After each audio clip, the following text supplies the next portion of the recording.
بسم اللہ الرحمن الرحیم۔ آج میں آپ کو استغفار کرنے کے 3 بڑے فائدے بتاتا ہوں کہ استغفار کرنے کے وہ 3 بڑے فائدے کون سے ہیں۔ بہت سے لوگ یہ کہتے ہیں کہ حضرت آپ نے کہا کہ صبح شام 100 مرتبہ استغفار کیا کرو، میں تو 100 مرتبہ سے بھی زیادہ کرتا ہوں، دن میں 500 مرتبہ کہتا ہوں، کوئی کہتا ہے کہ میں دن میں 1000 مرتبہ استغفار پڑھتا ہوں، لیکن اس کی جو تاثیر آپ بتاتے ہیں وہ تاثیر نظر نہیں آ رہی، استغفار کرنے کا کوئی فائدہ نہیں ہو رہا ہے۔ دیکھیے، استغفار کرنے کا جو طریقہ ہے اس طریقے سے جب آپ کریں گے تو تبھی آپ کو فائدہ ہوگا نا۔ ویسے آپ زبان سے صرف تسبیحات میں لے کے استغفر اللہ استغفر اللہ استغفر اللہ پڑھتے جائیں گے تو اس سے کیا فائدہ ہوگا؟ ادھر آپ استغفار پڑھتے ہیں اور ادھر وہ گناہ کرتے جاتے ہیں، دن رات گناہوں میں مشغول ہیں اور ساتھ میں استغفار پڑھتے جائیں گے تو پھر اس سے کیا فائدہ ہوگا؟ استغفار کرنے کی کچھ اپنی شرائط بھی ہیں۔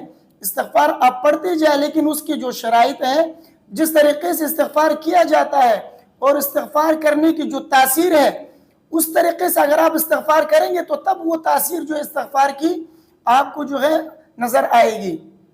اور یہ جو فوائد جو میں آپ کو بتانے جا رہا ہوں، یہ فوائد آپ کو تب ہی حاصل ہوں گے جب آپ استغفار جس طریقے سے بتایا گیا اس طریقے سے آپ استغفار کریں، تو انشاءاللہ آپ کو تاثیر چند دنوں کے اندر نظر آئے گی۔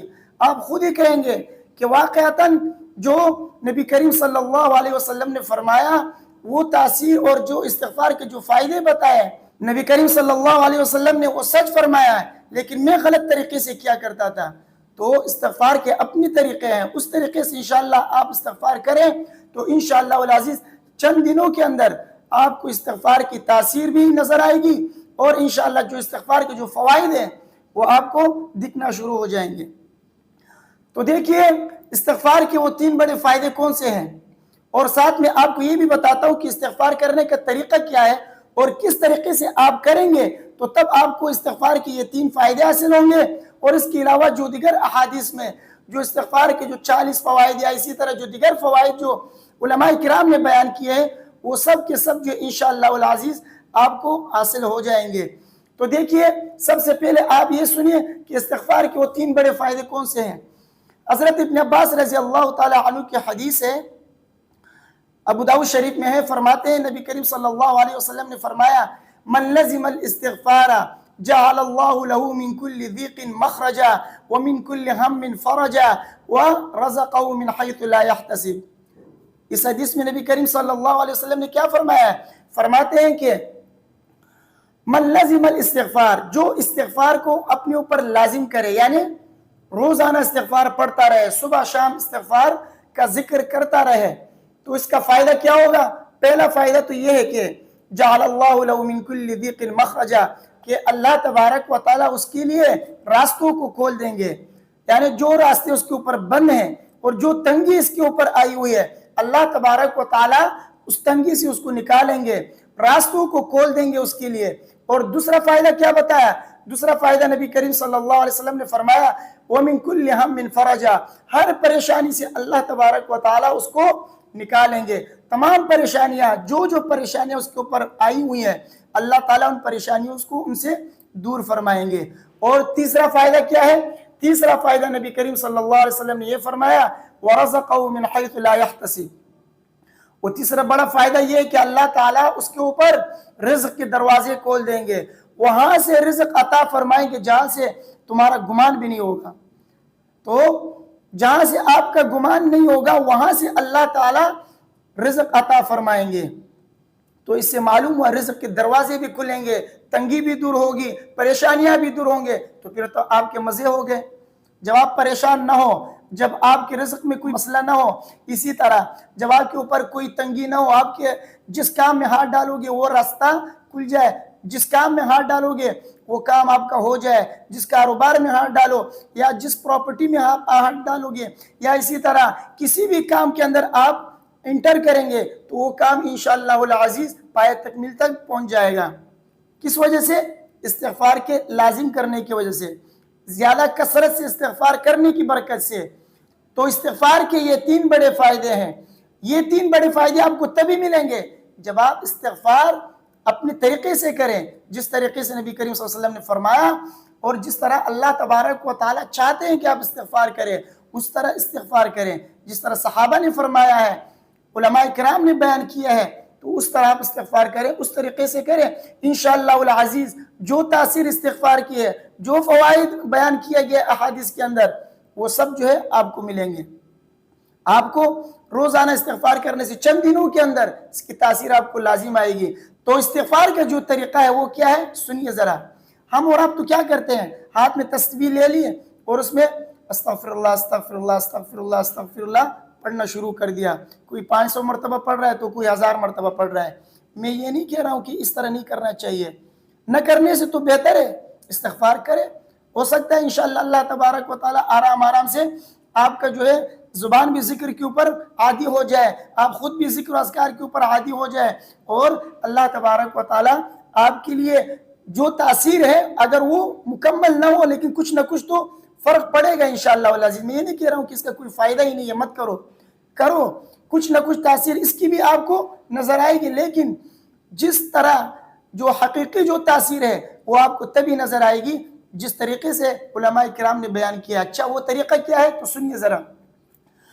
استغفار کرنے کا جو صحیح طریقہ ہے وہ یہ ہے کہ توبے کے ساتھ استغفار کرے، ندامت کے ساتھ استغفار کرے، اور اس نیت سے اور اس ارادے سے استغفار کرے کہ میں دوبارہ جو کام، جو غلطیاں، جو گناہ میں نے کیے ہیں وہ گناہ میں نہیں کروں گا۔ تو اگر آپ اس ارادے سے اور اس پختہ ارادے سے اگر آپ توبہ کریں گے، شرمندہ ہو کر اللہ سے مانگیں گے، تو انشاءاللہ العزیز اللہ تبارک و تعالی استغفار کی جو تاثیر ہے، جو اللہ نے وعدے کیے ہیں اور فرمایا وَمَن يَتَّقِ اللَّهَ يَجْعَلْ لَهُ مَخْرَجًا وَيَرْزُقْهُ مِنْ حَيْثُ لَا يَحْتَسِبُ، کہ اللہ نے فرمایا کہ جو تقوی اختیار کرتا ہے اس کے اوپر کیا کرتا ہوں کہ اس کے جو تنگ راستے، بند راستے ہیں اس کو کھول دیتا ہوں، اس کے اوپر آسانیاں اور اسی طرح اس کے راستے میں کھول دیتا ہوں، وَيَرْزُقُهُ مِنْ حَيْثُ لَا يَحْتَسِبُ، اور رزق وہاں سے دے دیتا ہوں جہاں سے اس کا گمان بھی نہیں ہوگا۔ تو یہ فائدہ تبھی ہوگا جب آپ تقوی اختیار کریں گے۔ اور تقوی کیا چیز ہے؟ تقوی یہی ہے کہ آپ اللہ سے استغفار کریں توبے کے ساتھ، ندامت کے ساتھ، اور آئندہ نہ کرنے کا ارادہ کر لیں، اس عزم کے ساتھ کریں گے، یہی تقوی ہے حقیقت میں۔ تو خلاصہ یہ ہے کہ یہ فوائد تبھی ہیں جب آپ استغفار توبے کے ساتھ، ندامت کے ساتھ اور آئندہ نہ کرنے کے عزم کے ساتھ اگر آپ کریں گے تو انشاءاللہ یہ فوائد آپ کو ملیں گے، تب آپ کو استغفار کی تاثیر نظر آئے گی۔ تو تائبن ہو، نادمن ہو، وعازمن علی اللہ یعود ہو، توبے کے ساتھ، ندامت کے ساتھ اور اس پختہ ارادے کے ساتھ کہ میں دوبارہ یہ غلط کام نہیں کروں گا۔ جو جو گناہ آپ کرتے تھے اس گناہوں کو چھوڑ دیں، اللہ کے سامنے ندامت کے ساتھ توبہ کریں اور اس ارادے کے ساتھ کہ میں آئندہ کے لیے یہ گناہ میں نہیں کروں گا۔ پھر آپ استغفار پڑھتے جائیں، استغفر اللہ استغفر اللہ استغفر اللہ۔ پھر آپ دیکھیے کہ چند دنوں کے اندر تاثیر بھی نظر آئے گی۔ جو اللہ نے اور رسول اللہ صلی اللہ علیہ وسلم نے وعدہ فرمایا ہے تو وہ وعدے آپ کو آنکھوں سے نظر آنا شروع ہو جائیں گے، تب استغفار کے فوائد آپ کو حاصل ہوں گے۔ تو استغفار اسی طریقے سے کیا کریں، کیونکہ قرآن میں اللہ تبارک و تعالیٰ نے کیا فرمایا، سورہ آل عمران میں غالباً 135 یا 136ویں آیت ہے، فرماتے ہیں وَالَّذِينَ إِذَا فَعَلُوا فَاحِشَةً أَوْ ظَلَمُوا أَنفُسَهُمْ ذَكَرُوا اللَّهَ فَاسْتَغْفَرُوا لِذُنُوبِهِمْ وَمَن يَغْفِرُ الذُّنُوبَ إِلَّا اللَّهُ وَلَمْ يُصِرُّوا عَلَى مَا فَعَلُوا وَهُمْ يَعْلَمُونَ۔ اللہ تعالیٰ فرماتے ہیں کہ جو لوگ اذا فعلوا فاحشة، وہ لوگ جو اذا فعلوا فاحشة، جب کوئی برائی ان سے سرزد ہوتی ہے، او ظلموا انفسهم، یا اپنے نفسوں کے اوپر ظلم کرتے ہیں، تو وہ کیا کرتے ہیں، ذکر اللہ، اس کے گناہوں کے بعد، یعنی گناہ کرنے کے بعد جو بھی غلطی ان سے سرزد ہو جائے اس کے بعد فوراً اللہ کا ذکر شروع کرتے ہیں، فاستغفروا لذنوبہم، اپنے گناہوں کی توبہ کرتے ہیں، اللہ سے استغفار کرتے ہیں، وَمَن يَغْفِرُ الذُّنُوبَ إِلَّا اللَّهُ، اور گناہوں کی بخشش اللہ کے سوا کوئی نہیں کرتا، گناہ اللہ ہی بخشتے ہیں، وَلَمْ يُصِرُّوا عَلَى مَا فَعَلُوا وَهُمْ يَعْلَمُونَ، اور اس گناہ کے اوپر جو انہوں نے کیے، وہ جو برا عمل ان سے سرزد ہوا اس کے اوپر پھر اصرار نہیں کرتے۔ تو دیکھیے، تو استغفار کیا ہوا، استغفار یہ کہ آپ اللہ سے استغفار کریں، ندامت کے ساتھ توبہ کریں، اور جو گناہ آپ سے ہوا ہے اس کے اوپر اصرار نہ کریں، دوبارہ وہ کام آپ نہ کریں، چھوڑ دیں بالکل۔